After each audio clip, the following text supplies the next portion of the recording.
કચ્છ પાસે દરિયામાં બે મોટા જહાજ વચ્ચે ટક્કર થઈ છે। એમવી એવિએટર અને એમવી ક્રેઝ વચ્ચે આ ટક્કર થઈ। ઓખાથી 10 નોટિકલ માઇલ દૂર જહાજો વચ્ચે આ ટક્કર થઈ છે। વધુ માહિતી સાથે સંવાદદાતા જનક દવે અમારી સાથે જોડાયા છે। જનક, કચ્છ પાસે દરિયામાં બે મોટા જહાજો ટકરાયા છે, શું વધુ લેટેસ્ટ માહિતી આવી રહી છે આ અંગે? પંકજ, જે વિશ્વસનીય સૂત્રો દ્વારા માહિતી મળી રહી છે એ પ્રમાણે ઓખાથી લગભગ 10 કિલોમીટર દૂર ગલ્ફ ઓફ કચ્છ જે કહી શકાય ત્યાં બીચ સમુદ્રની અંદર જ બે જહાજ ટક્કર થયા છે। માહિતી જે પ્રાથમિક મળી રહી છે એ પ્રમાણે એક જે જહાજ હતું એનું એન્જિન ફેલ થઈ ગયું હતું, જેના કારણે આઉટ ઓફ કંટ્રોલ હતું અને બીજું જે જહાજ આવી રહ્યું હતું એની સાથે સીધું જેને ટકરાયું, જેના કારણે બંને જહાજોને નુકસાન પહોંચ્યું છે।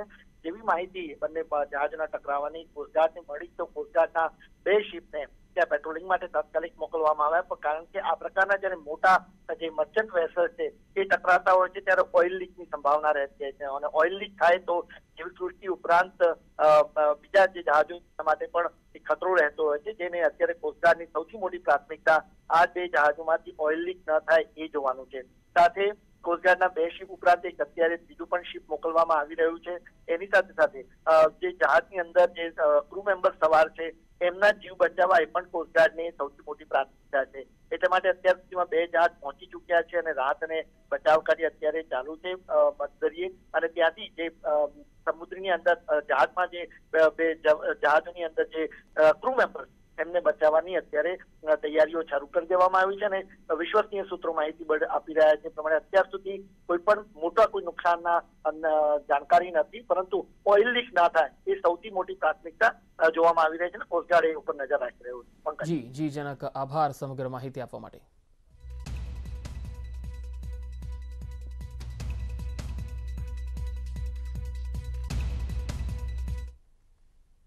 અમદાવાદ શહેર ભાજપ કારોબારીની બેઠક મળી રહી છે। નિકોલમાં શહેર ભાજપની કારોબારીની બેઠક મળશે। શહેર અધ્યક્ષ અમિત શાહની અધ્યક્ષતામાં આ બેઠકનું આયોજન કરાયું છે। પ્રદેશ સંગઠન મહામંત્રી રત્નાકરજી જે તમામ કાર્યકર્તાઓ છે તેમને માર્ગદર્શન આપશે। પ્રદેશ મહામંત્રી શહેર પ્રભારી પ્રદીપસિંહ વાઘેલા પણ ઉપસ્થિત રહેશે। મંત્રી ઋષિકેશ પટેલ પણ સભ્યોને માર્ગદર્શન આપશે। આ બેઠકમાં ચૂંટણીલક્ષી એજન્ડાઓ પર ચર્ચા થઈ શકે છે।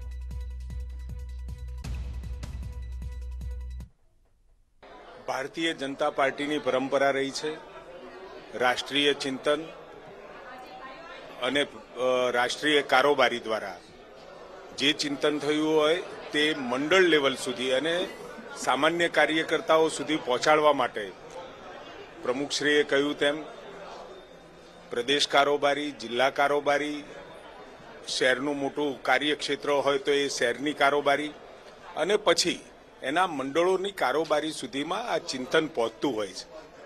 રાષ્ટ્રીય કાર્યકારી બન્યા બાદ પ્રદેશની મળી અને પ્રદેશની મળ્યા બાદ આજે શહેરની મળી છે, હવે મંડળોની મળશે।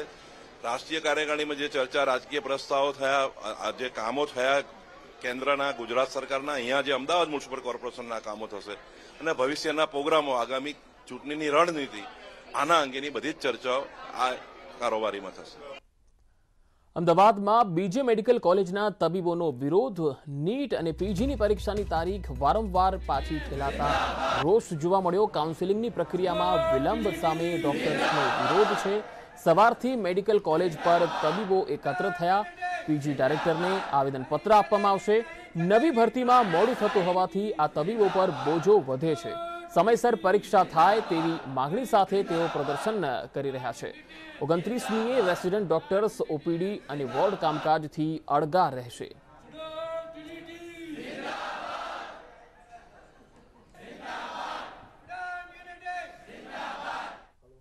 રાજસ્થાનના સરહદી વિસ્તાર બાડમેરમાં એક યુવતીએ કન્યાદાનમાં મળેલા રૂપિયા ગર્લ્સ હોસ્ટેલ બનાવવા માટે આપ્યા। અંજલિ નામની યુવતીએ 75 લાખ રૂપિયાનું દાન કર્યું। અંજલિના પિતા પહેલા જ 1 કરોડ રૂપિયાનું દાન કરી ચૂક્યા છે।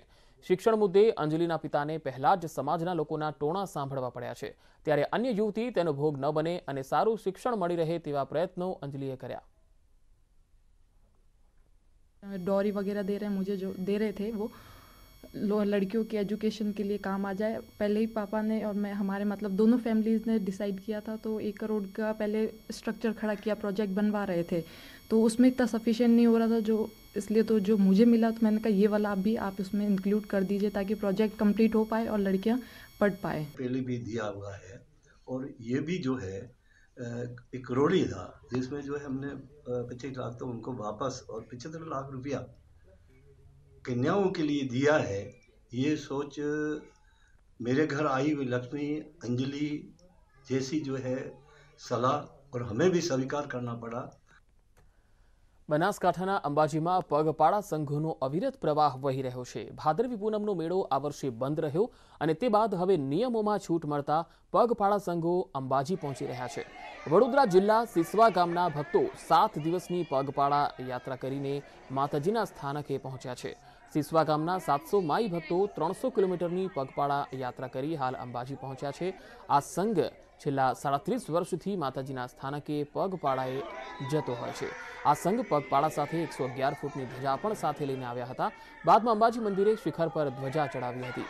ભાદરવી પૂનમ બાદ દેવ દિવાળીથી સંઘો હાલ પગપાળા આવી રહ્યા છે। આ 33મું વર્ષ છે અમારું। અમે વર્ષોથી માતાની શ્રદ્ધાથી 300 કિલોમીટર ચાલીને વર્ષોથી અહીંયા માતાજીને ધજાર્પણ કરવા આવીએ છીએ। લગભગ અત્યારે 700 માણસ મારી સાથે છે।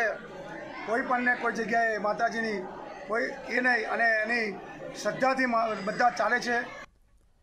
નર્મદાના નાંદોદના પોઈચા ગામે નર્મદા નદીમાં નહાવા પડેલા બાળકોની બચાવ કામગીરીની સફળ મોક ડ્રીલ કરવામાં આવી। ઉપરાંત એક ગામથી બીજા ગામે જઈ રહેલી બોટમાં 5 મુસાફરો હતા, જેમાંથી 4ને બચાવવામાં આવ્યા। એકની હાલત ગંભીર જણાતા તેને સારવાર માટે ખસેડવામાં આવ્યો। સરદાર સરોવર નર્મદા ડેમની સપાટીમાં વધારો થતા એકાએક ડેમમાં પાણી છોડવામાં આવ્યું। ઘટનાની જાણ જિલ્લા ડિઝાસ્ટર કંટ્રોલ રૂમને કરાતા ફાયર બ્રિગેડ, વડોદરા એનડીઆરએફની ટીમ અને આપદા મિત્રની ટીમ સ્થળ પર પહોંચી હતી। कलेक्टर ऑफिस में सूचना दी कि कुछ बच्चे नदी में नहा रहे थे तो वो डूब गए हैं। डूब रहे हैं मतलब नदी का बहाव तेज हो गया है तो वो डूब रहे हैं, इसलिए उन लोगों को रेस्क्यू सफलतापूर्वक पूर्ण किया। दूसरे गांव में बोट के थ्रू जा रहे थे, अचानक तेज बहाव होने के कारण बोट हिलने खाने लगी तथा वो पलट गई, जिसमें कुल 5 लोग थे, जिसमें 4 लोगों को जिंदा बचा लिया गया। સૌરાષ્ટ્ર યુનિવર્સિટીમાં સેનેટની ચૂંટણી પહેલા દાનની સરવાણી ફૂટી છે। છેલ્લા 6 મહિનામાં યુનિવર્સિટીમાં 50 લાખ રૂપિયાનું દાન મળ્યું। આ દાનનો ઉદ્દેશ યુનિવર્સિટીના સેનેટ પદ માટે છે। સૌરાષ્ટ્ર યુનિવર્સિટીમાં દાન આધારિત 3 બેઠક છે। જે દાતા 1 લાખ રૂપિયાનું દાન આપે તેને પોતાના પ્રતિનિધિ મૂકવાનો અને મત આપવાનો અધિકાર છે, જેને લઈ યુનિવર્સિટીમાં દાનની સરવાણી ફૂટી છે। દાન જે ઉદ્દેશથી મળ્યું હોય, પરંતુ આ દાન યુનિવર્સિટીના સત્કાર્યો માટે ખૂબ ઉપયોગી થવાનું છે।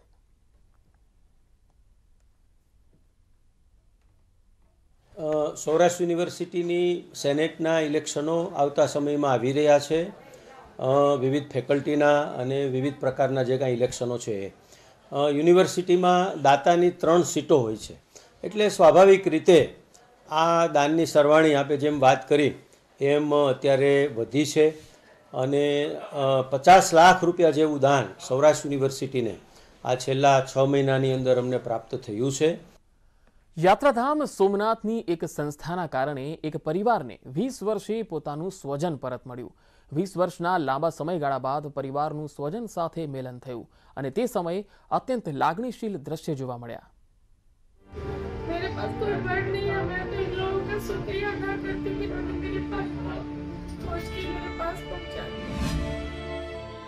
આ દ્રશ્ય સોમનાથમાં આવેલી નિરાધારનો આધાર નામની સંસ્થાના છે, જ્યાં એક બહેન પોતાના ભાઈને 20 વર્ષ બાદ મળી રહી છે, કારણ કે માનસિક રીતે દિવ્યાંગ રાજેશ નામનો યુવક 20 વર્ષ પહેલા દિલ્હીથી ગુમ થઈ ગયો હતો, જે આ સંસ્થાને કારણે આજે પરત મળતા બહેન આંસુ રોકી ન શકી। 20 साल के बाद मिली हूँ मेरे भाई। इस 20 साल में हमने बहुत कुछ खो दिया, तो देख के भैया मैं तो क्या बोलूं, मैं तो 4 दिन से सुबह मेरे पास कोई वर्ड नहीं है, मैं तो इन लोगों का शुक्रिया अदा करती हूँ कि उन्होंने मेरे पास पहुँच के मेरे पास पहुँचा दिया। મૂળ કટકના રાજેશ શર્મા 20 વર્ષ પહેલા દિલ્હીમાં રહેતા પોતાના ભાઈ સાથે રહેવા ગયા હતા અને ત્યારબાદ તેઓ ગુમ થયા હતા। ભાઈ અને તેના પિતાએ દિવસો સુધી તેની શોધખોળ કરી, પરંતુ કોઈ ભાળ ન મળી। 20 વર્ષ સુધી પરિવારને એ પણ ખબર નહોતી કે રાજેશ આ દુનિયામાં હયાત છે કે નહીં। बहुत खोजा, बहुत ढूंढा, बहुत हर जगह गए, लेकिन कहीं उसका पता नहीं चला। लास्ट में ऐसे करते करते बहुत साल बीत गए। फिर हम लोगों ने तो ऐसे आस ही छोड़ दी थी कि वो है इस दुनिया में। 2 મહિના પહેલા સોમનાથમાં રાજેશ મેલી ગયેલી હાલતમાં સંસ્થાના જનકભાઈ પારેખને મળી આવ્યો. તેમણે રાજેશની સારી સેવા કરી. થોડા દિવસોમાં રાજેશને પોતાના વર્તનનું નામ યાદ આવતા જ જનકભાઈએ કટકની પોલીસનો સંપર્ક કર્યો અને પોલીસે શર્મા પરિવારને રાજેશ સોમનાથમાં હોવાની જાણ કરી. આ વ્યક્તિ અમને અહીં રસ્તા પરથી આશ્રમ પાસેથી નીકળતા હતા અને ખૂબ મેલી ગયેલી હાલતમાં હતા. અમે એમને અહીં આશ્રમમાં આશરો આપ્યો. રોજ સમયસર જમવાનું મળવાનું અને રોજ નાહવાની લીધે તેમનું માઇન્ડ થોડુંક સેટઅપ થયું અને તેમને તેમના રાજ્ય, તેમના જિલ્લાનો અમને માહિતી આપી, જેથી અમે ત્યાં પોલીસ સ્ટેશનના મદદથી અમે તેમના પરિવાર સુધી પહોંચવામાં અમને સફળતા મળી છે. સોમનાથ રેલવેનું અંતિમ સ્ટેશન છે. એવામાં દેશભરમાંથી અનેક માનસિક દિવ્યાંગ લોકો છેલ્લે સોમનાથ ઉતરી અને ભટકવા મજબૂર બને છે. નિરાધારનો આધાર આશ્રમે અત્યાર સુધી આવા 30 લોકોનું તેમના પરિવાર સાથે મિલન કરાવ્યું છે, જ્યારે હજુ પણ આશ્રમમાં આવા 70 લોકો આશ્રય લઈ રહ્યા છે. દિનેશ સોલંકી, ન્યૂઝ 18 ગુજરાતી, સોમનાથ. ઉત્તર પ્રદેશ સરકારે ઇઝરાયલ સાથે એક સમજૂતી કરી છે, જે અંતર્ગત ઇઝરાયલના બનાવાયેલા મોડેલને ભારત બુંદેલખંડ જેવા દુષ્કાળગ્રસ્ત વિસ્તારમાં લાગુ કરશે. આ બંને દેશનો સહિયારો પ્રયાસ છે, જેનાથી આ વિસ્તારમાં પાણીની સમસ્યાનું નિરાકરણ આવશે. મિશન પાણી તમારા માટે ગ્રાઉન્ડ રિપોર્ટ લઈને આવ્યું છે, જ્યાં તેનું ઇનોગ્રેશન કરાયું.